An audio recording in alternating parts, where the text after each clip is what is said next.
ចឹងថ្ងៃហ្នឹងដោយសារយើងអស់មេរៀន PHP ហើយយើងចាប់ផ្ដើមរៀនពី Laravel ហើយ Laravel ជា framework របស់ PHP គេពេញនិយមដោយសារវាមាន MVC ស្រាប់ចឹងណាបាទដំបូងមុនអ្នកគ្នាធ្វើ Laravel បានដំបូងអ្នកគ្នា start Laravel អ្នកគ្នាគួរតែមាននៅក្នុងកុំព្យូទ័រអ្នកគ្នាណាគឺទី1គឺ PHP ទី2គឺ Composer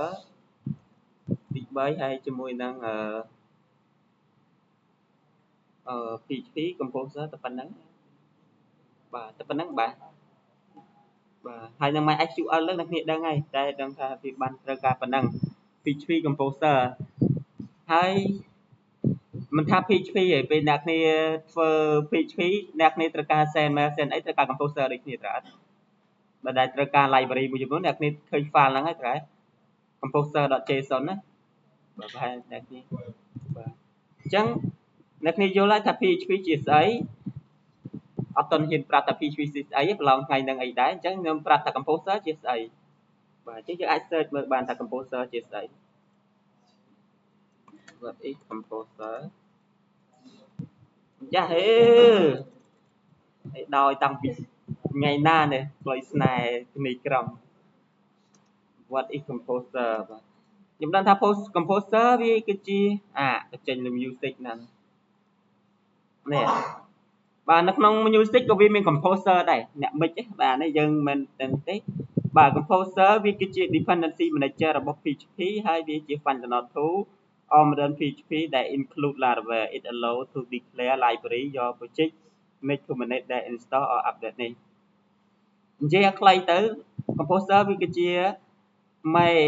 ឬក៏ជាមេរបស់ dependency library អញ្ចឹងរាល់ library ទាំងអស់តែយើង install វាចូលក្នុង composer អញ្ចឹងនៅពេលដែលគេត្រូវការវាដោយសារគេ raw library ដែលគេ install វាចូលទៅកាន់ file composer បាទទីហើយគេបង្កើត file composer ឲ្យយើងទៅអ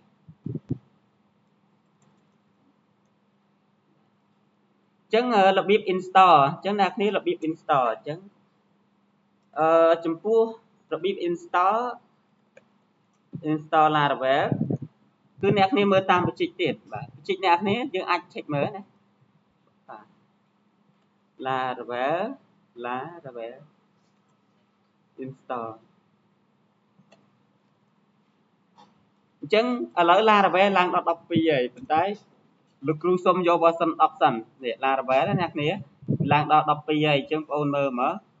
អញ្ចឹង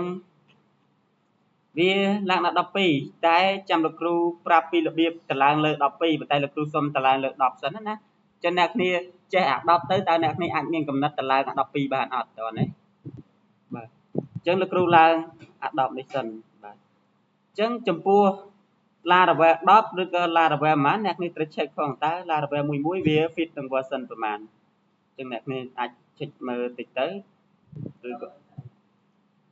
វាឲ្យធ្វើម៉េច fit ជាមួយនឹង version PHP ណាអ្នកគ្នាបាទអត់ fit ទេ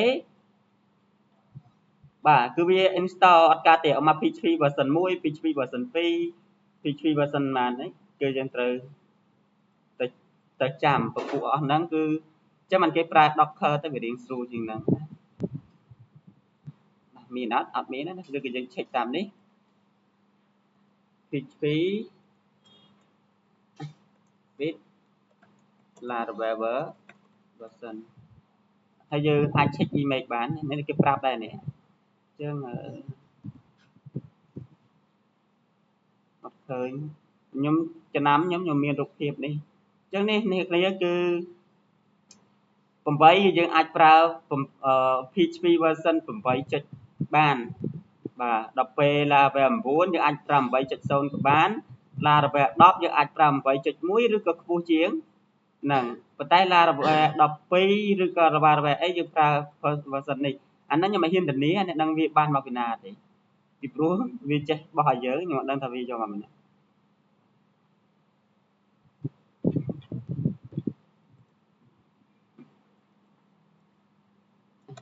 PHP version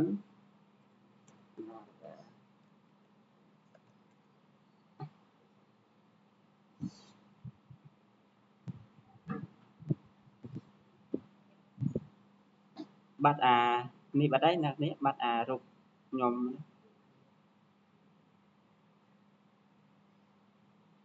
បាទអត់អីទេតា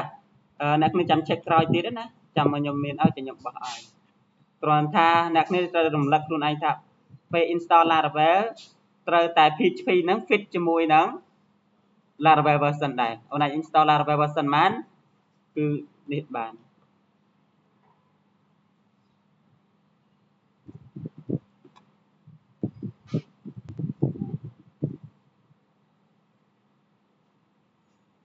មិនអត់មានអញ្ចឹង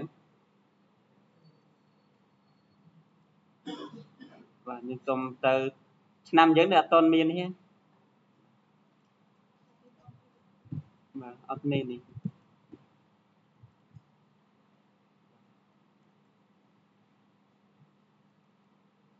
អញ្ចឹងអ្នកគ្នាចាំមើលនេះ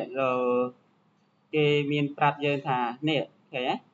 អញ្ចឹងមានន័យថា Laravel 9យើងនិយាយពី9ទៅវាចាប់ពី8នេះហើយ Laravel 10អូនត្រូវចាប់ផ្ដើមពី8.1រហូតដល់8.3អញ្ចឹងយើងសុំ Laravel 10ណាអញ្ចឹងបងប្អូនដល់ប្រហែល11ឬក៏12គឺយ៉ាងហោចណាស់ PHP យើងចាប់ពី version ណា8.2 ឥឡូវនេះអ្នកគ្នាមាន8ចុចប៉ុន្មានបាទ 8.2 គឺយើងអាចប្រើ version 9 10 11 12បានហើយត្រូវហើយប្រយ័ត្ននេះវានៅចន្លោះហ្នឹងហើយត្រូវបាទអញ្ចឹងគ្នាយើងអាចប្រើបានហើយបាទ 8.2 បាទអញ្ចឹងរបៀប check version ស្រួលទេរបៀប check version ស្រួលទេអូនគឺអីគេ composer ចូលនេះទៅយើងអាចវាយ PHP មិនណាដល់វិញអញ្ចឹងយើងនឹងឃើញ version 8.2អញ្ចឹងលោកគ្រូអាច install បានហើយមួយទៀតអ្នកគ្នាត្រូវតែគេ install composer ហើយបើអ្នកគ្នា install composer អ្នកគ្នាត្រូវ make sure ថាដើម្បី check composer ដូច check PHP ដែរបាទ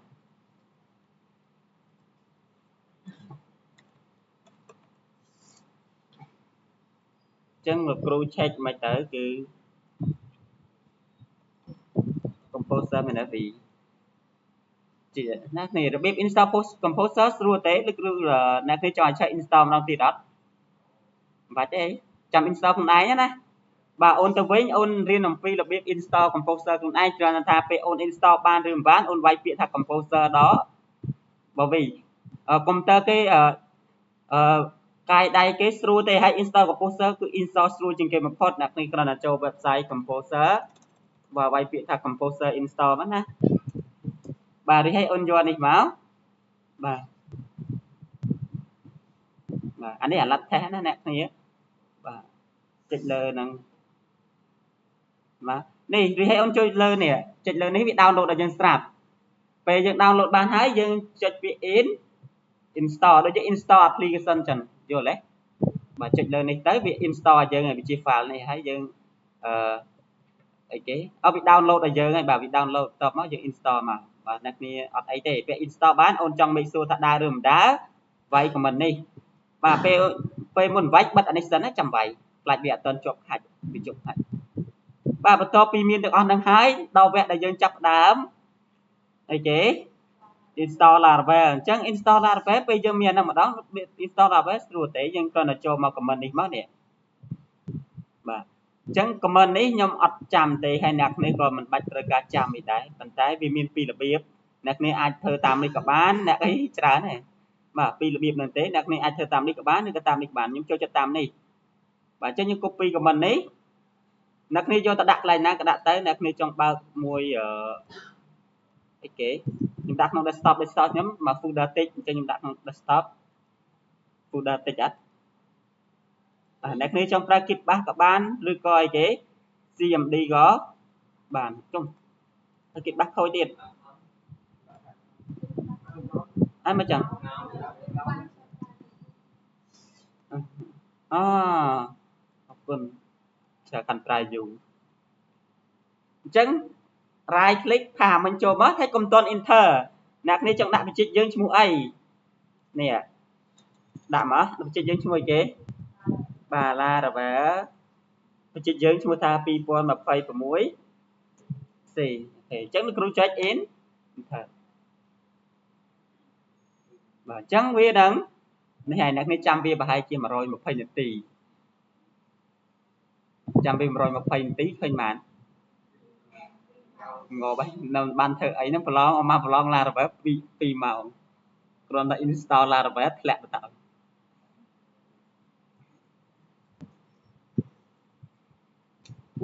អ្នកនេះយល់អត់ចាប់ពេលប្រឡងលោកគ្រូសួរតា download នេះមានន័យថាម៉េច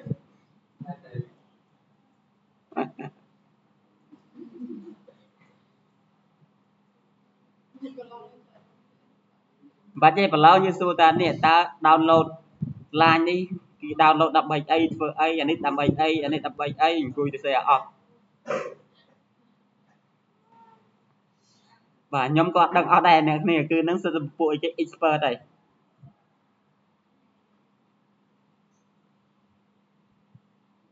មូលហេតុដែលគេប្រើ Laravel ទី1វាមាន pattern វាត្រឹមត្រូវដូចជាមកវាមាន pattern MVC មកស្រាប់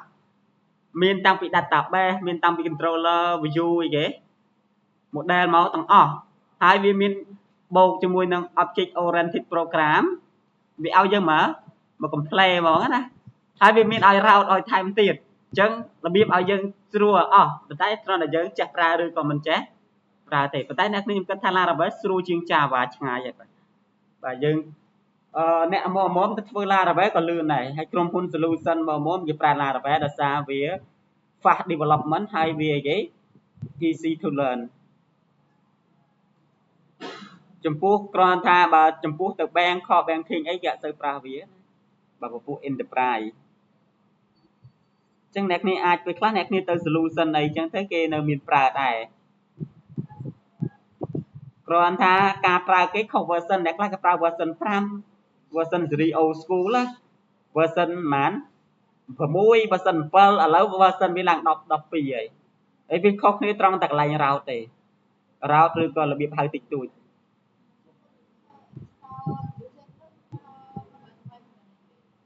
វាយក៏មិនចូល website វានេះយើងចូល website Laravel យើងយក version 10អូសមកក្រោមvàវាមានពាក្យថា create a Laravel project copy ក៏ប៉ុណ្ណឹងតាយូរដូចខ្ញុំថាអញ្ចឹងប្រហែលជា2នាទី3នាទី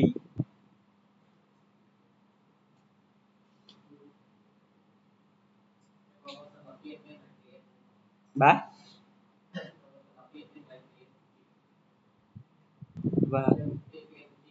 version 12មែនអញ្ចឹងខ្ញុំឲ្យអ្នកគ្នាទៅរៀន search ថែមបើអ្នកគ្នាយល់អា concept 10ហើយគេធ្វើម៉េចក្នុងទី12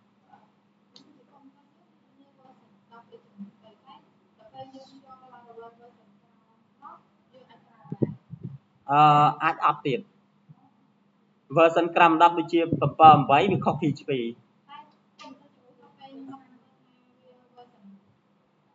សំខាន់ PHP សិនអូនណា check PHP បើណៃចង់ប្រើ Laravel PHP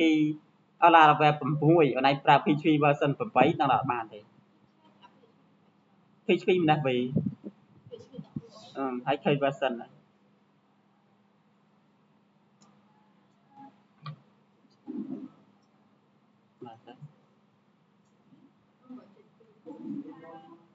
ប្រើអាចប្រើ12ប្រើ10ប្រើ9 11បានហើយ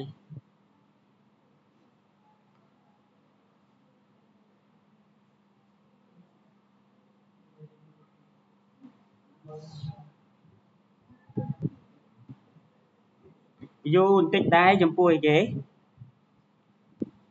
Laravel បាទ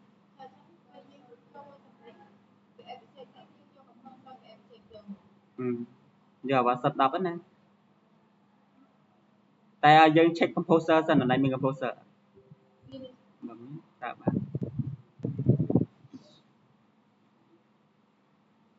ពេល install អញ្ចឹងវារៀងយូរអ្នកខ្លះ install ប្រើគេ Git គេ install តាម CMD ដឹងលឿននឹងយូរតែគ្រាន់ថាអត់ដឹងមិនទេប្រហែលមួយឆ្នាំមុនក៏យូរអញ្ចឹងដែរពេល install យូរហី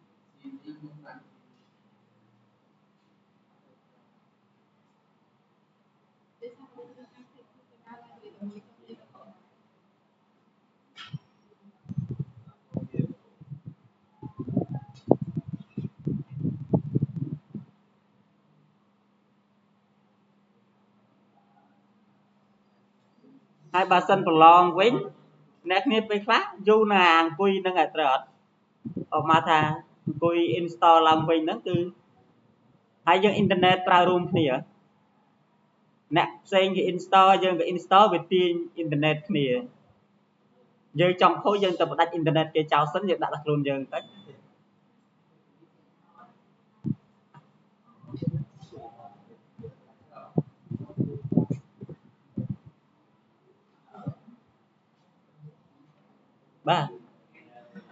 បាទ error អត់ដឹង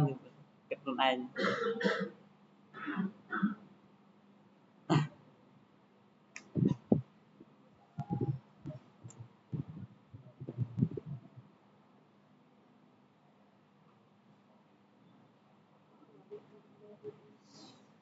នេះបានហើយអូននេះបាទអូវាអាប់ដេតថ្មីណាគ្នាលោកអីសំបី Laravel 10ក៏វាទេតែ Laravel នេះឲ្យតែឃើញដានចេះគឺដើរហើយបាទរបៀបយក Laravel ស្រួលទេអ្នកគ្នាមិញយើងនៅក្នុង desktop ណាអ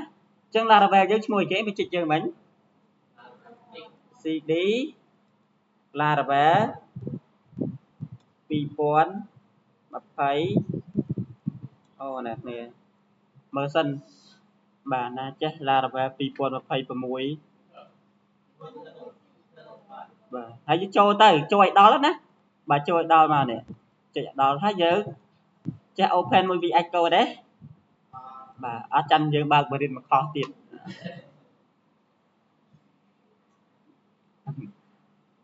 នេះអូអញ្ចឹង folder វាច្រើនណាហ្នឹងហើយអញ្ចឹង folder វាអត់ដាច់គ្រាន់តែមើលក៏ឈួតដែរបាទអញ្ចឹងលោកគ្រូនិយាយមិញរាល់ពេលដែលយើងត្រូវការ library របស់ PHP sorry រាល់ពេលដែលយើងចង់ប្រើ framework PHP ដែលត្រូវការ library គឺយើងស្តុកនៅក្នុង composer ដែលហើយវាក៏មាន composer.json បើ JavaScript វិញវាមាន package.json បាទចំពោះ JavaScript ណា main library វាតណាបាទអញ្ចឹងហើយយើងមើល MVC គេ MVC គេវានៅក្នុង app ហ្នឹងគឺវាមានអីគេ model ឲ្យយើងស្រាប់អត់នេះ model ឲ្យយើងស្រាប់ហើយវាមាន controller បាទវាមាន controller ឲ្យយើងស្រាប់អត់ស្រាប់វាមាន view តា view នៅណាគ្រាន់តែយើងពិបាករកវានៅក្នុង view នេះ view ស្រាប់គ្រាន់តែវាខុស file PHP ដោយសារវាមាន plate វាអាចសរសេរកូដនេះវាអាចសរសេរកូដមិចចូលក្នុង HTML បានដោយមិនបាច់ចាំបើក text PHP ទេបាទអ្នកគ្នា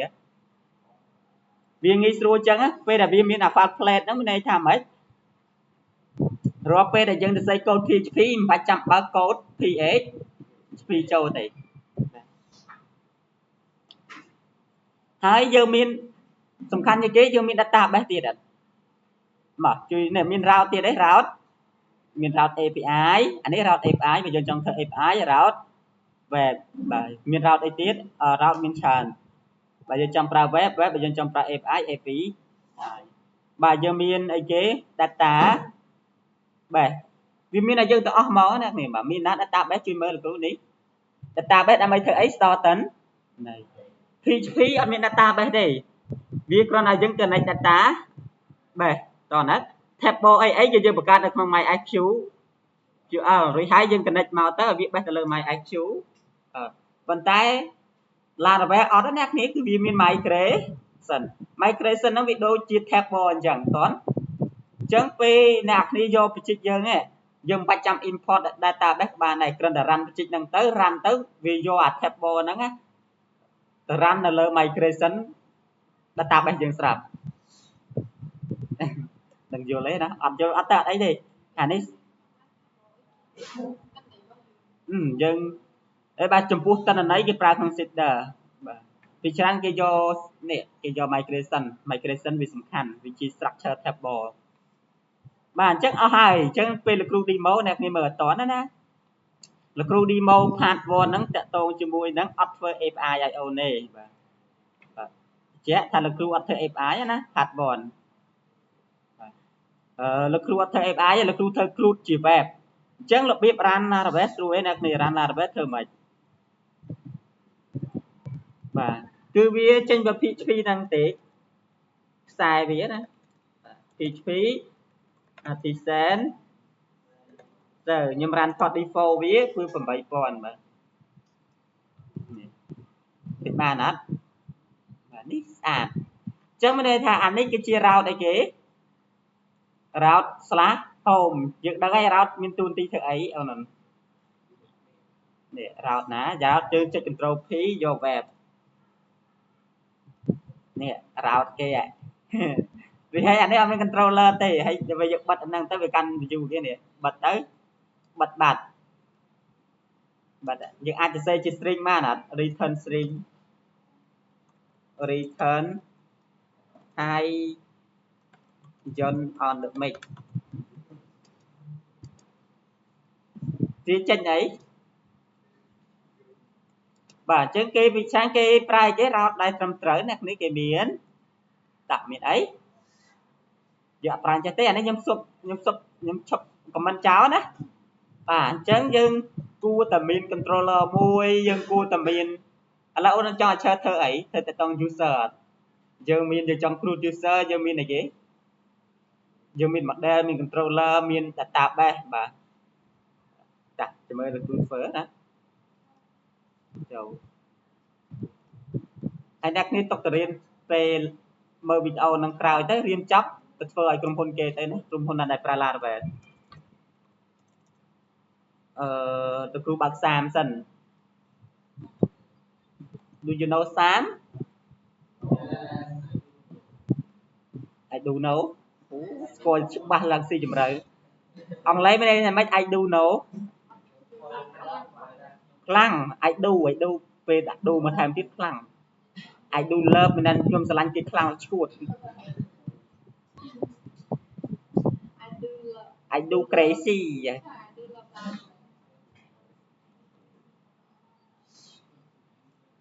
បាទតិចទៀតអ្នកគ្នាលេងប្រើសាងបានហើយខ្ញុំប្រើ Laragon បាទតែបាច់ទេបាទខ្ញុំមិនសូវចូលចិត្តប្រើ Laragon ឈ្មោះមកពី Laravel បូកនឹងកនមកពីស្ដាច់កនពីលេងឯងយើងដាក់អីគេបាទអញ្ចឹងលោកគ្រូទៅបង្កើតអីគេអូនបង្កើត database មួយតាមកបង្កើត database ធ្វើម៉េចដូចយើងបង្កើតរកដងហ្នឹងបណ្ដុំ database ស្អីអត់ចេះបង្កើត database ងប់ហើយយើង create database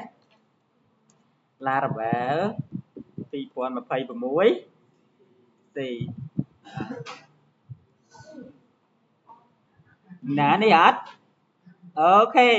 តាអូនបានហើយអញ្ចឹងបន្តមកទៀតរបៀប connect database លោកគ្រូចាប់ដើមទៅ connect នៅក្នុង file env រក configuration គឺគេ configure នៅក្នុង env ហើយយើងមើលនេះ database name line ទី14គឺនេះគឺជាឈ្មោះអញ្ចឹងយើងដាក់ឈ្មោះអីគេមិញ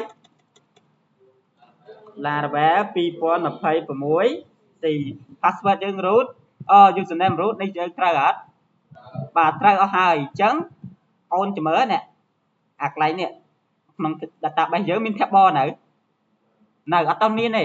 តែដល់ពេលយើង run Laravel គឺមានដោយសារគេនៅក្នុង Laravel យើងមានបាន table មើល4អានេះគឺជា table strat table D default កំប៉ះវាអូនណាទៅច្រឡំលុបអីងាប់ទៅហើយកុំលុបតណាបាទវាមាន table យើងស្រាប់អត់គឺ user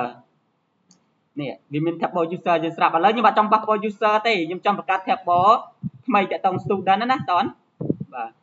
បាទកុំឲ្យតនប៉ះវាអញ្ចឹងរបៀប run វាធ្វើម៉េច everything គឺ run លើ com មិនអ្នកនេះចុចលើអានេះមួយទៀតមកអាមួយសម្រាប់បើក server អាមួយសម្រាប់ run របៀប run នេះគឺគ្រាន់តែអ្នកគ្នារៀន run comment ហ្នឹងក៏ត្រូវការរយៈពេលដែរប៉ុន្តែខ្ញុំចិត្ត run ឲ្យទៅពីជ្រាប set my grade មានន័យខ្ញុំរុញ database ចូលទៅ grade ដានអត់អញ្ចឹងពេលអ្នកគ្នាមក refresh នៅលើអីគេនេះវិញតិចបានអត់នេះ table user មាន column ស្រាប់អត់នេះលឿនណាបាទអញ្ចឹងរបៀបដែលបង្កើត migration គេបង្កើតមិនរបៀបពេលខ្លះគេបង្កើតរបៀបបង្កើត migration មិនរបៀបបង្កើត controller មិនរបៀបបង្កើត model មិនហើយរបៀបបង្កើតតែមួយ comment បង្កើតអត់ទាំងអស់ហ្នឹងមិនគឺមាន comment ទាំងអស់អញ្ចឹងខ្ញុំគ្រាន់តែឲ្យ message ថាវា everything គឺលើ comment អត់ទៅ view ទេ view អត់មាន comment ទេ បន្តមកទៀតអ្នកគ្នារបៀប create migration ខ្ញុំចង់ create migration student បង្កើត table student ណាបាទគឺមានន័យថាម៉េច create migration ឡាបាទខ្ញុំចេះតែខ្ញុំ search ទៅជឿខ្ញុំចេះអត់នេះគឺជឿអត់ខ្ញុំសេយើងមើលឲ្យយល់ syntax នេះអូនអញ្ចឹងអានេះ comment នេះមានន័យថាបង្កើតតើមើលអីគេមើល migration ទេបើមាន comment ខ្លះវិញគេបង្កើតទាំង migration បង្កើតទាំង model អ្នកខ្លះបង្កើតទាំង migration model ទាំង controller ដល់ឥឡូវនេះខ្ញុំបង្កើតឲ្យម្ដងមួយទៅឲ្យអ្នកគ្នារៀងយល់បាទអញ្ចឹងខ្ញុំបង្កើត migration អញ្ចឹងខ្ញុំចុចពីបង្កើត migration យើងដាក់ឈ្មោះសិន migration យើងចង់ដាក់ឈ្មោះអីអូ product ឯណាដាក់ product ដូចគេអត់ដាក់ចោះបាទយើងតាក់ទងនឹង pro ដាក់ចុច home អញ្ចឹងបាន table product អត់បាទអញ្ចឹងមាន ID បាទមាន create update tip add អញ្ចឹងយើងដាក់មួយទៀតមកគឺ column វាຂະຫນາດវាជា product មានអីគេមាន name អញ្ចឹងជាប្រភេទ string បាទហើយឈ្មោះ name ហើយយើងសុំយកឲ្យគេមួយទៀតយក decimal price បាទអញ្ចឹងຂະຫນາດ decimal price ធ្វើម៉េច Laravel decimal price តែ Laravel នេះអញ្ចឹងនេះដាក់មក price tab Laravel យើងយក8ខ្ទង់យើងយក10ខ្ទង់ក៏បានដែរគ្រូយកទៅ2ហ្នឹងបានអត់2កលឹមហ្នឹងណាបាទដាក់បានដាក់ទៅបន្តមកទៀតអ្នកគ្នាមក refresh នេះឃើញហ៎ឃើញ table product អត់មើលមកឃើញអត់អត់ទេអញ្ចឹងដើម្បីឲ្យឃើញការ run comment អីគេមិញយ៉ា PHP artisan migrate នេះឃើញមកមួយទៅទៀតដែរច្រើនបាទអញ្ចឹងមើលទៅឃើញអត់បាទឃើញនេះឃើញហើយបន្តមកទៀតយើងបង្កើតអីគេ route យើងបង្កើត controller យើងបង្កើត model យើងបង្កើត view យើងបង្កើតយើង route យើងមានហើយអញ្ចឹងយើងទៅគ្រាន់តែបង្កើត route តាក់ទងជាមួយនឹងអីទៅ slash អីគេអូននេះបាទអញ្ចឹងលោកគ្រូទៅបង្កើត controller អញ្ចឹង PHP artisan make ចុចពី controller យើងដាក់ឈ្មោះថា product controller ខ្ញុំសុំយកមិនណាអណាអ្នកគ្នាដោយសារវាមានជា resource មកស្រាប់បាទចុចពងបាទនេះអូនធ្លាប់រៀនអា function យើងនេះអត់ធ្លាប់អត់ធ្លាប់អត់ function ហ្នឹងមកអស់ហើយ before វាបាទលឿនបាទអញ្ចឹងនេះ product controller បន្តមកទៀតយើងទៅបង្កើតមក model yes model បង្កើតមិនអូនដូចគ្នា PHP ចា PHP artisan make ចុចពី model អ្នកគ្នា model ត្រូវតែអក្សរធំហើយឯកវ៉ាច់ចំណាក់ table ត្រូវតែអក្សរតូចហើយពាក្យហុវ៉ាច់ចំណាក់អ្នកគ្នាឃើញវាអក្សរតូចអត់ product អក្សរតូចហើយពាក្យហុវ៉ាច់ចំណាក់ model ត្រូវតែអក្សរធំហើយឯកវ៉ាច់ចំណាក់បាទចាំ rule ហ្នឹងណាអត់ចាំ error បាទយើងអត់ចាំយើងវាយតែមក comment នេះចាំហើយប៉ុន្តែខ្ញុំខ្ជិលវាយអា comment ស្រួលៗយើងរៀនអា basic ទៅអញ្ចឹង model ឲ្យត្រូវជាមួយនឹង product យើងដាក់ model product មាន i អត់អត់អញ្ចឹងចុចទៅ create php artisan make ចុចពី model បានអត់អូននេះបានហើយនេះคลิกបានអត់បាននេះវាសំខាន់វាមានខ្លះឲ្យយើងទៀតណាវាមាន oriented ឲ្យយើងទៀតហើយអានេះគេប្រើ inheritance គេមានឲ្យយើងស្រាប់ហើយបាទតែក៏ប៉ុន្តែមុនចូលនេះយើងត្រូវយល់ OP ដែរប៉ុន្តែខ្ញុំគ្រាន់តែបរៀនយើងនេះទេតោះហើយបើយើងចង់តេស្តលេងក៏តេស្តទៅណាហើយយើងទៅតេស្តទៅបន្តមកទៀតយើងធ្វើអីទៀតយើងមាន model យើងមាន controller យើងមាន table យើងត្រូវតែបង្កើត route អូខេតោះអូន route យើងចង់ធ្វើលើ web ឬក៏ចង់លើ API web អញ្ចឹងចូលលើ web ចឹងរបៀប route Laravel ស្រួលទេអូនអាច search បានណា search ទៅគឺ route Laravel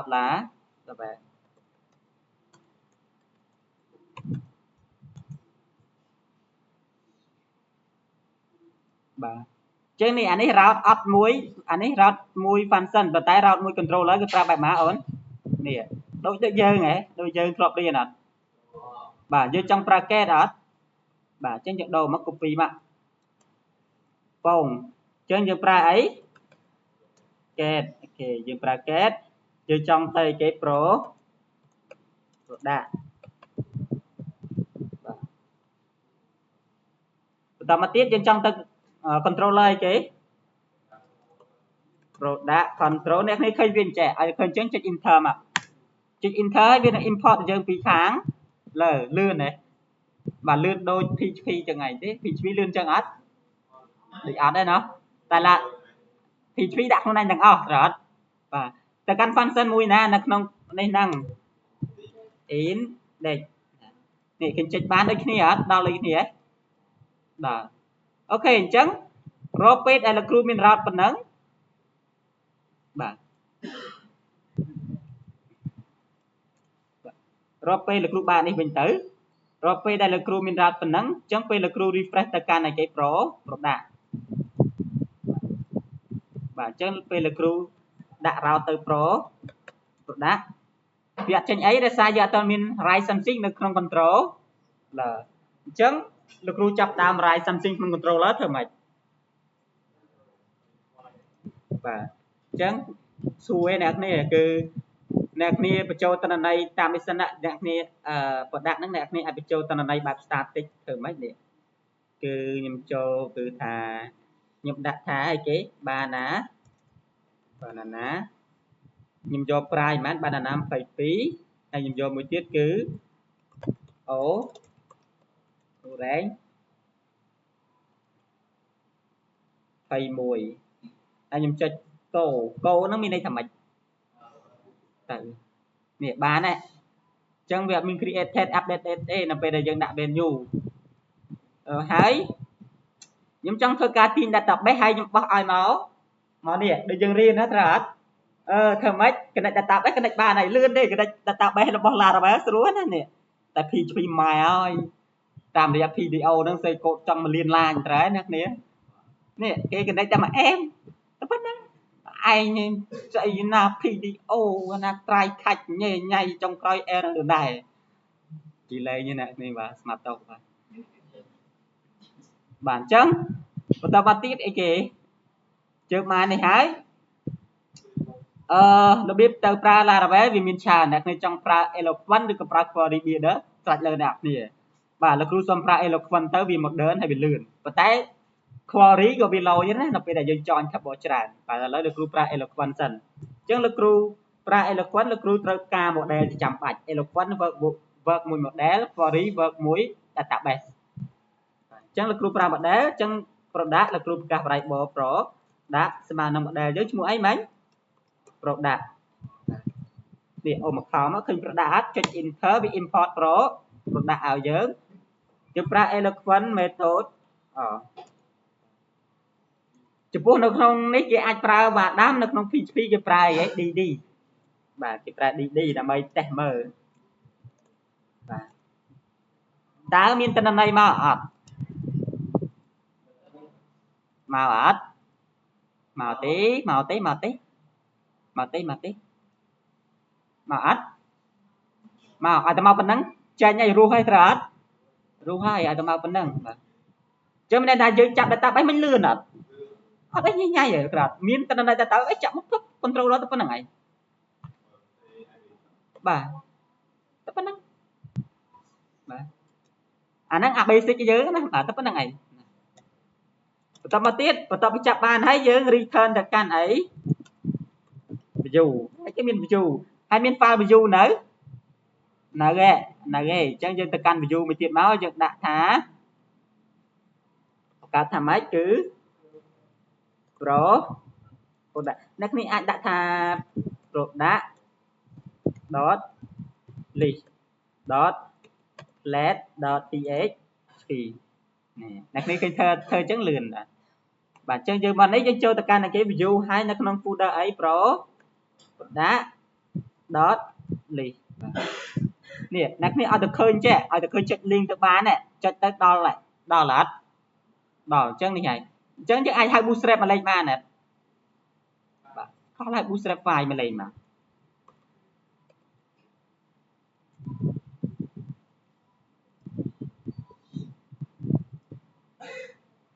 ថ្ងៃហ្នឹងប្រឡងចេញ Laravel ខ្ញុំតិចប្រាក់ចេះថ្នាក់យើងឯងបាទថ្នាក់ផ្សេងនេះថ្នាក់យើងនឹងចេះមិនអត់ទៀតបើ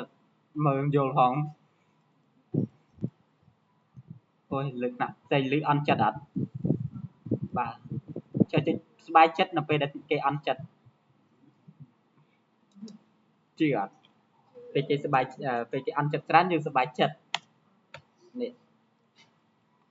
អញ្ចឹងយើងចេះណាកុំសួរលោកគ្រូមិន copy link ដាក់មកធ្វើស្អីប្រយ័ត្នទៀតណា bootstrap សួរថាបាន link យក bootstrap មកធ្វើស្អីគេដល់សម័យបេជោហើយឯងនៅសម័យណាសង្គមរីកបាទអញ្ចឹងលោកគ្រូបានហើយអញ្ចឹងមកយើងទៅ controller វិញ controller វើកមួយ model នេះ model នៅអូននេះ model នៅហើយបោះទៅ view បាទនេះបាទ view អញ្ចឹងយើងទៅសេ tab bar មកបាទអញ្ចឹងកុំថាញអ្នកនេះតិចថាខ្ញុំអត់ចេះទៅសេ tab bar នេះខ្លួនឯងខ្ញុំសេមើល dot container ក្នុង class container មានអីគេសេតែមួយបានហ្នឹងណាមកមាន row ក្នុង row យើងត្រូវអ្វីដាក់ container បាទណាយើងហើយដាក់ជា tab bar ក្នុង tab bar នោះមានអីគេមាន class អីគេ tab bar ហើយយើងដាក់ th head tr head មានអីគេមិញនឹង o មានអីទៀត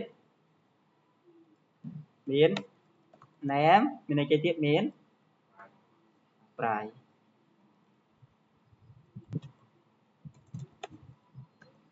បាទក្នុងនេះពីហើយយើងមានអីគេ t bar ដែរមានអីគេ tr បាទអញ្ចឹងយើងដាក់ទឹកប៉ុណ្ណឹងសិនណាអ្នកគ្នា tr t d ទឹកអត់ដឹងទេ4តាយើងមើលមើលស្អាតអត់ប៉ុណ្ណឹងបានហើយត្រត់តាអញ្ចឹងដើម្បីយក data មកនេះណាអ្នកគ្នាយើងមាន controller នេះដើម្បីបោះ data បោះតម្លៃទៅឲ្យ file គឺគេប្រើ compact វាមានវិធីច្រើនតែ my like គឺ in អីគេ my type បាទយើងប្រើ compact វាមានវិធីច្រើនតនអូនឯងចង់ប្រើអីក៏ប្រើទៅប្រើមួយបន្ថែម n ក៏ប្រើទៅណាបាទនេះវាឲ្យយើងដាក់ pro ដាក់អញ្ចឹងហាមដាក់ variable មកវិញប្រយ័ត្នត្រូវកញ្ញនេះឃើញអត់អញ្ចឹងចង់ make sure ថាវាដើរឬក៏មិនដើរគេធ្វើម៉េចគេ dd Laravel ស្រួលទេយើង dd មើលមកនៅក្នុង Laravel មុន dd នៅក្នុងអានេះនៅក្នុង file គឺគេប្រើសញ្ញាហ្នឹងដើម្បី render បាទគេ dd នៃអីគេ$pro បាទ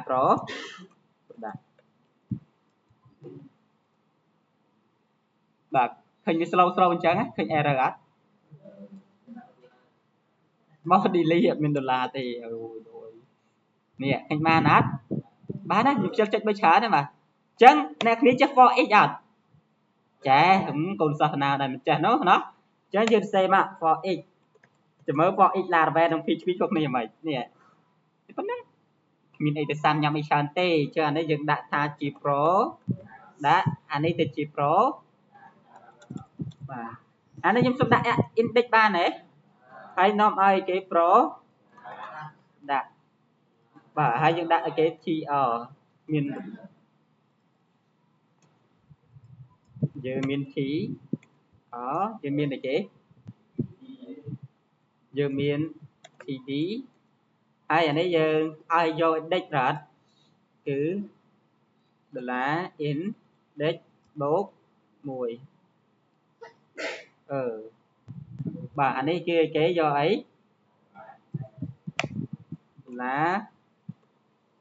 product បាយព្រួញទៅគេណែ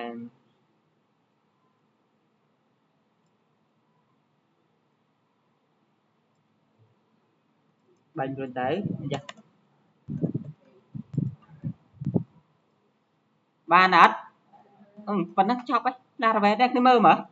វាមានអីយើងស្រាប់បកាតារោតអ្នកគ្នាកាប់ទៅចាក់ស្ដែងបកាតារោតដែលយល់ទៅមានតែអីគេមានតារោត controller គេមកគេសរសេរមកបៀកប៉ុន្តែប្រឡងថ្ងៃហ្នឹងមិនតិចបៀកហ្នឹងហ៊ូ